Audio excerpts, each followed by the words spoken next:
திராவிட முன்னேற்ற கழகத்தின் சார்பில் தேர்ந்தெடுக்கப்படுகின்ற சட்டப்பேரவை உறுப்பினர்கள் 3 மாதத்திற்கு ஒரு முறை மக்களை அரசு ரீதியாக நிர்வாக ரீதியாக சந்திப்பார்கள் என்று சொல்லியிருக்கிறோம்.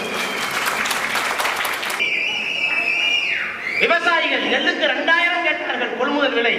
ஆனால் தேர்தல் அறிக்கையில 2500 ரூபாய் ஒரு டன்னுக்கு சொல்லி இருக்கிறது திராவிட முன்னேற்ற கழகம். கரும்புக்கு 3000 ரூபாய் கேட்டார்கள்.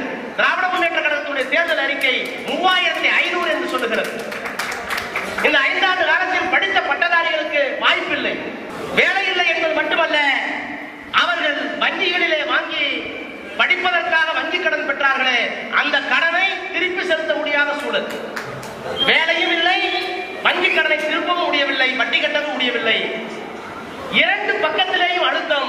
ஆனால் இந்த தேர்தல் அறிக்கை, திராவிட முன்னேற்ற கழகத்தினுடைய தேர்தல் அறிக்கை 2க்கும் தேர்வு சொல்கிறது. நாங்கள் ஆட்சிக்கு வந்தால் 3 லட்சம் படித்த பட்டதாரிகளுக்கு முதல் கட்டமாக வேலை வாய்ப்பை வழங்குவோம். அவர்கள் கல்வி கடனை அடியோடு ரத்து செய்து அந்த கடனை அரசே திருப்பி செலுத்தும். விவசாயிகள் பட்டிருக்கின்ற பயிர் கடன் முழுமையாக ரத்து செய்யப்படும். அது மட்டுமல்ல, இன்றைக்கு பால் விலை எவ்வளவு உயர்ந்திருக்கிறது ஒரு லிட்டருக்கு. நாங்கள் ஆட்சிக்கு வந்தால் ஒரு லிட்டர் பால் 7 ரூபாய் குறைக்கப்படும் என்று சொல்லிவிட்டு அதோடு நிறுத்தவில்லை கலைஞர். திராவிட முன்னேற்ற கழகம் அதோடு நிறுத்தவில்லை. 7 ரூபாய் குறைத்து விட்டோம்.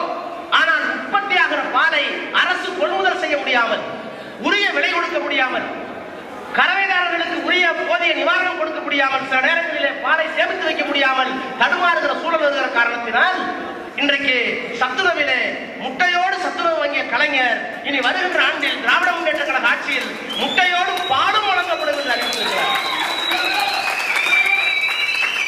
ஆசிரியர் பணியிடங்கள் 53,000 ஆசிரியர் பணியிடங்களை ஆட்சிக்கு வந்த 3 மாத காலத்தில் நாங்கள் நிறைவேற்றி தருவோம் என்று சொல்லியிருக்கிறார்.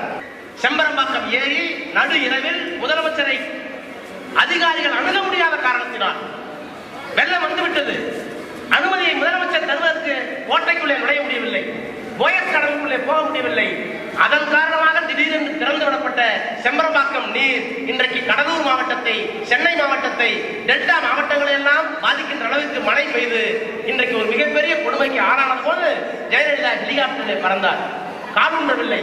ஆனால் 92 வயதில் தலைவர் கலைஞர் காரிலே சென்று அந்த மக்களை நேரடியாக சென்று உதவி செய்தார். அண்ணன் தளபதி வெள்ளத்திலே நடந்து நீந்தி அந்த மக்களை எல்லாம் சந்தித்தார். எனவே 2 ஆட்சியும் ஒப்பிட்டு பாருங்கள்.